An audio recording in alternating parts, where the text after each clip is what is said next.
Assalamualaikum warahmatullahi wabarakatuh. Halo semuanya, bagaimana kabarnya hari ini? Alhamdulillah, semoga anak-anak semuanya selalu dalam keadaan sehat dan dalam lindungan Allah Subhanahu wa Ta'ala. Amin. Pada kesempatan kali ini, kita bersama-sama akan belajar tentang kehidupan ekonomi di negara-negara ASEAN dan juga cara perkembangbiakan hewan. Tapi sebelum itu, yuk kita bersama-sama berdoa terlebih dahulu agar selama proses pembelajaran nanti diberikan kemudahan dan kelancaran. Bersama-sama kita berdoa. Bismillahirrahmanirrahim. Raditu billahi rabba wa bil islami dina wa bim muhammadin nabiyya wa rasula. Rabbi zidni ilma warzuqni fahma. Amin. Walhamdulillahirrabbilalamin. Nah anak-anak, kita akan belajar tentang kehidupan negara-negara ASEAN dan juga cara perkembangbiakan hewan. Tujuannya untuk apa? Pertama, agar anak-anak itu dapat mengidentifikasi kehidupan ekonomi dari negara-negara ASEAN. Dan yang kedua, anak-anak dapat mengklasifikasikan hewan dari cara perkembangbiakannya, baik secara vivipar, ovipar, maupun ovovivipar. Sudah siap ya untuk belajar hari ini? Oke, kalau sudah siap, yuk kita mulai. Baiklah, kita mulai untuk pembelajaran yang pertama, yaitu tentang kehidupan ekonomi di negara-negara ASEAN. Minggu lalu kita sudah belajar tentang keadaan geografis dari negara-negara ASEAN. Ada yang masih ingat anak-anak ASEAN itu apa? Iya, benar sekali. ASEAN itu adalah perhimpunan bangsa-bangsa di Asia Tenggara. Yuk kita sebutkan bersama-sama negara-negara yang termasuk dari anggota ASEAN. Yang pertama ada Indonesia, negara kita. Yang kedua ada Malaysia. Yang ketiga ada Singapura. Dan yang keempat ada Thailand. Yang kelima ada Filipina. Yang keenam ada Vietnam. Yang ketujuh ada Kamboja, yang kedelapan Laos, yang kesembilan Myanmar, dan yang terakhir yang kesepuluh ada Brunei Darussalam.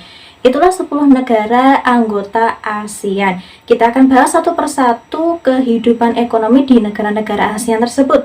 Pertama, Indonesia. Indonesia merupakan negara dengan kegiatan ekonomi di bidang pertanian, industri, dan juga pertambangan. Dan Indonesia ini unggul dalam memproduksi karet, kopi, kelapa sawit, pupuk, tembakau, ikan tuna, udang, dan juga teh. Negara yang kedua adalah negara Malaysia. Negara Malaysia merupakan negara dengan kegiatan ekonomi di bidang pertanian, pertambangan, perindustrian, dan juga perdagangan. Hampir sama dengan Indonesia. Malaysia itu merupakan penghasil biji timah terbesar di dunia. Negara yang selanjutnya ada negara Singapura. Singapura merupakan negara dengan kegiatan ekonomi di bidang perdagangan, pariwisata, dan juga industri. Singapura itu juga menghasilkan mesin, alat elektronik, dan alat transportasi. Yang selanjutnya ada negara Filipina. Negara Filipina unggul di bidang pertanian, industri, dan juga pertambangan. Komoditas terbesarnya adalah penghasil kayu, nanas, kopra, dan juga gula. Negara selanjutnya adalah negara Thailand. Negara Thailand unggul dalam sumber daya dan komoditas yang meliputi kehutanan, pertambangan, dan juga pertanian. Thailand merupakan negara penghasil beras terbesar di Asia. Dan negara yang selanjutnya ada negara Laos. Negara Laos ini untuk kehidupan ekonominya mengandalkan sektor pertanian seperti beras, tembakau, jagung, jeruk, dan juga kopi. Selanjutnya ada negara Myanmar. Myanmar merupakan negara dengan kegiatan ekonomi yang bergerak di bidang pertanian yang menghasilkan kayu jati, pupuk, dan juga beras. Dan selanjutnya ada negara Kamboja. Kamboja merupakan negara yang memenuhi kebutuhan ekonominya dengan sektor pertanian. Berikutnya ada negara Vietnam. Untuk kehidupan ekonomi di negara Vietnam unggul di bidang pertanian, pertambangan, dan juga tekstil. Komoditasnya ada semen, kaca, pupuk, emas, dan juga seng. Dan yang terakhir ada negara Brunei Darussalam. Brunei Darussalam terkenal sebagai penghasil minyak mentah dan juga gas alamnya. Nah, anak-anak, itulah tadi kehidupan ekonomi di negara-negara ASEAN. Selain kehidupan ekonomi di negara-negara ASEAN, di sini juga ada hewan-hewan yang hidup di negara ASEAN. Bu Guru hanya mengambilkan 3 contoh saja dari 3 negara. Yang pertama ada Indonesia. Indonesia itu ada elang Jawa. Yang kedua ada Singapura. Singapura itu yang terkenal singa. Dan yang ketiga adalah Thailand. Thailand ini hewan yang terkenal di sana ada gajah. Nah, selanjutnya anak-anak, kira-kira anak-anak tahu tidak bagaimana cara perkembangbiakan dari burung elang? Iya, benar sekali. Elang itu cara perkembangbiakannya dengan bertelur. Ya, benar. Selanjutnya kalau singa dan gajah, anak-anak tahu nggak bagaimana cara perkembangbiakannya? Iya, pintar sekali. Gajah itu dan juga singa cara perkembangbiakannya dengan cara melahirkan. Nah, baik anak-anak, sekarang kita memasuki pelajaran tentang cara perkembangbiakan hewan. Perkembangbiakan hewan itu dikelompokkan menjadi 3. Yang pertama ada vivipar, yaitu melahirkan. Dan yang kedua ada ovipar, yaitu bertelur. Dan yang ketiga ada ovovivipar, yaitu bertelur dan melahirkan. Kita akan bahas bersama-sama, kita akan kupas semuanya satu per satu. Cara perkembangbiakan hewan yang pertama ada vivipar atau melahirkan.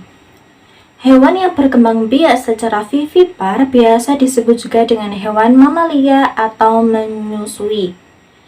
Embrio akan tumbuh dan berkembang di dalam rahim hewan betina sehingga induk hewan akan mengandung selama beberapa bulan. Nah, terus contoh-contoh dari hewan yang mengalami vivipar apa saja? Iya, tadi sudah disebutkan di awal ada singa. Singa itu juga merupakan hewan yang cara perkembangbiakannya dengan vivipar. Yang kedua ada kucing.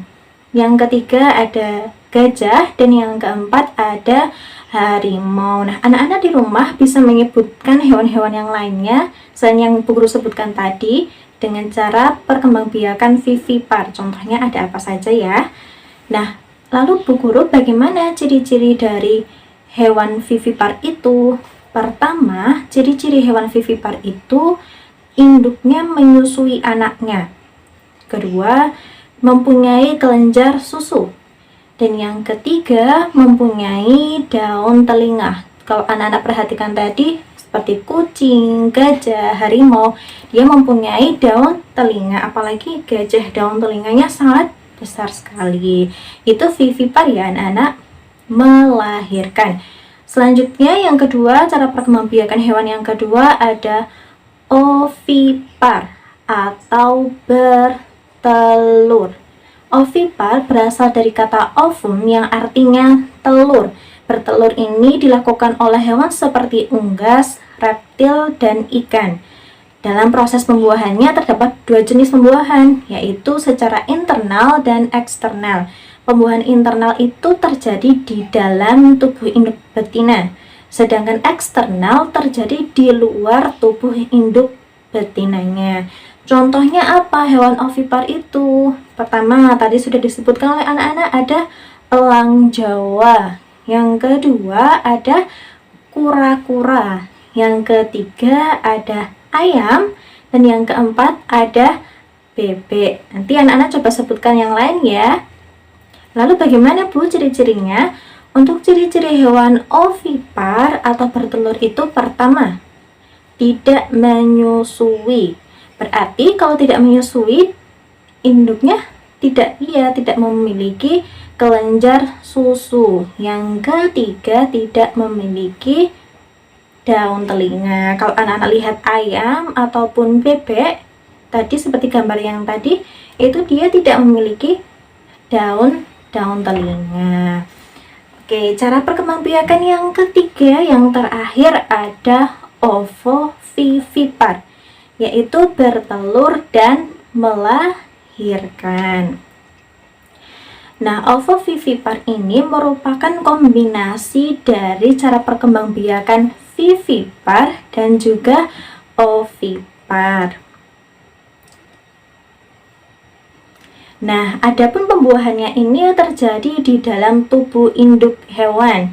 Saat berada di dalam tubuh induknya, telur itu berkembang hingga menjadi hewan baru. Setelah menetas, calon anak tersebut akan dilahirkan keluar dari tubuh induknya.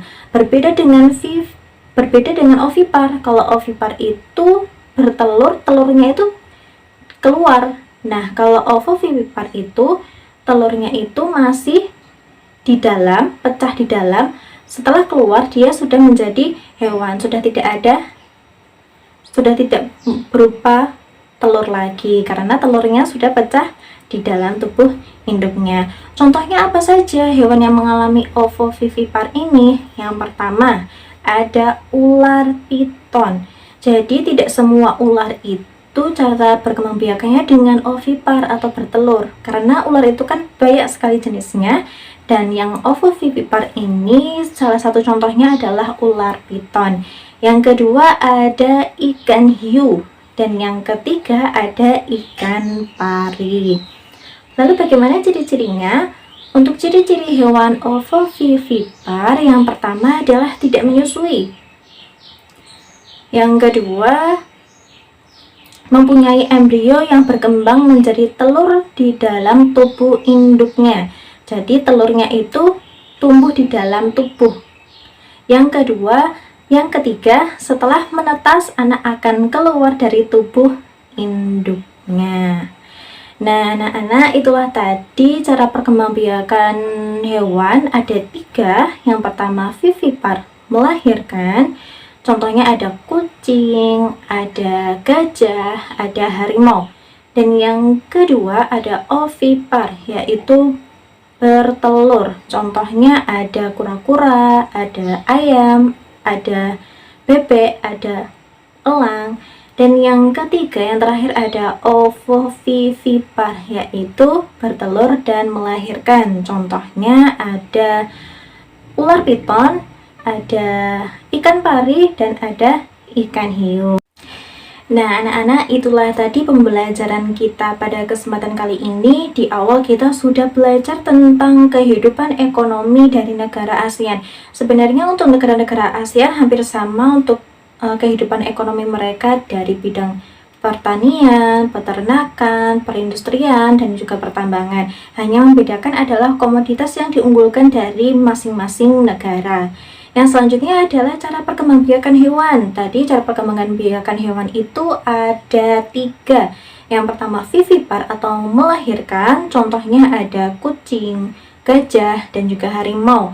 Dan yang kedua ada ovipar, yaitu bertelur. Bertelur ini contohnya ada kura-kura, ada ayam, ada bebek. Dan yang terakhir, yang ketiga ada ovovivipar, yaitu bertelur dan melahirkan. Contohnya ada ular piton, ada ikan hiu, dan juga ikan pari. Nah, mungkin itu saja yang dapat guru sampaikan.